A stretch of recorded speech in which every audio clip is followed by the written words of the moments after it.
നമസ്കാരം. ന്യൂസ് കേരള പ്രധാന വാർത്തകളുമായി CK നാസർ കാഞ്ഞങ്ങാട്. ആഗോള കത്തോലിക്ക സഭയുടെ തലവൻ ഫ്രാൻസിസ് മാർപ്പാപ്പ കാലം ചെയ്തു. വത്തിക്കാനിലെ വസതിയിൽ പ്രാദേശിക സമയം ഇന്നലെ പുലർച്ചെ 7:35 അന്ത്യം. 88 വയസ്സായിരുന്നു. കത്തോലിക്ക സഭയുടെ 266ാമത്തെ മാർപ്പാപ്പ ആയിരുന്നു. അർജന്റീനയുടെ ബ്യൂണസ് ഐറിസിൽ 1936 ഡിസംബർ 7 അദ്ദേഹത്തിൻ്റെ ജനനം.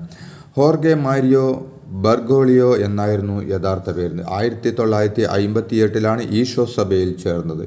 1969 ഡിസംബർ 13 പൗരോഹിത്യം സ്വീകരിച്ചു. 2001 ഫെബ്രുവരി 1 കർദിനാളായി. 2013 മാർച്ച് 13 മാർപ്പാപ്പ പദവിയിൽ എത്തിയത്. രണ്ടാം പിണറായി വിജയൻ സർക്കാരിൻ്റെ 4ാം വാർഷികാഘോഷങ്ങൾക്ക് കാസർഗോഡ് തുടക്കമായി. ഒരു മാസം നീണ്ടു നിൽക്കുന്ന ആഘോഷ പരിപാടികൾ കാലിക്കടവ് മിനി സ്റ്റേഡിയത്തിൽ മുഖ്യമന്ത്രി പിണറായി വിജയൻ ഉദ്ഘാടനം ചെയ്തു. കാസർഗോഡ് നിന്ന് ആഘോഷങ്ങൾക്ക് കുറിക്കാമെന്ന് തീരുമാനിച്ചതിന് ഒട്ടേറെ കാരണങ്ങളുണ്ടെന്ന് ഉദ്ഘാടന പ്രസംഗത്തിൽ മുഖ്യമന്ത്രി പറഞ്ഞു. ആദ്യ സർക്കാരിന് നേതൃത്വം നൽകിയ EMS തെരഞ്ഞെടുക്കപ്പെട്ടത് നീലേശ്വരം മണ്ഡലത്തിൽ നിന്നാണെന്നതാണ് ഏറ്റവും വലിയ പ്രത്യേകത. അത്തരമൊരു സർക്കാരിന് നേതൃത്വം കൊടുത്ത EMS മത്സരിച്ച മണ്ണിൽ തന്നെ ഈ പരിപാടിയുടെ ഉദ്ഘാടനം നിർവഹിക്കാൻ കഴിയുന്നത് ഏറ്റവും അഭിമാനകരമായ കാര്യമാണെന്ന് പിണറായി വിജയൻ പറഞ്ഞു. മുതലപ്പുഴയിൽ സംഘർഷമുണ്ടാക്കാൻ പ്രതിപക്ഷ ഗൂഢാലോചനയെന്ന് മന്ത്രി വി ശിവൻകുട്ടി പറഞ്ഞു. മത്സ്യത്തൊഴിലാളികളെ തെറ്റിദ്ധരിപ്പിക്കാൻ ഉദ്ദേശിച്ചുള്ള ആസൂത്രിത നീക്കങ്ങളാണ് നടക്കുന്നതെന്നും വിഷയത്തിൽ MLAയുടെ ഓഫീസിലേക്ക് മാർച്ച് നടത്തുമെന്ന് പ്രഖ്യാപിക്കുന്നത് ശുദ്ധ അസംബന്ധമാണെന്നും അദ്ദേഹം പറഞ്ഞു.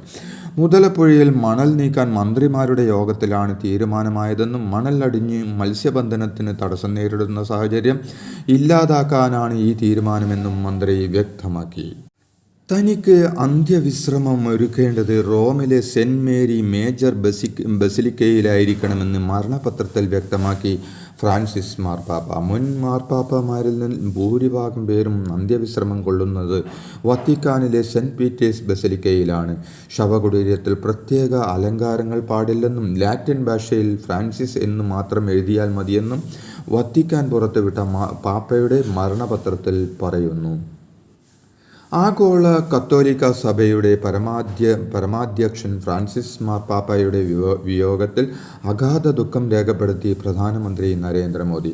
ആഗോള കത്തോലിക്ക സഭയുടെ വേദനയിൽ പങ്കുചേരുന്നുവെന്നും അദ്ദേഹവുമായുള്ള കൂടിക്കാഴ്ച വലിയ പ്രചോദനമായിരുന്നുവെന്നും ആത്മാവിന് നിത്യശാന്തി ലഭിക്കട്ടെ എന്നും പ്രധാനമന്ത്രി നരേന്ദ്രമോദി സന്ദേശത്തിൽ കുറിച്ചു.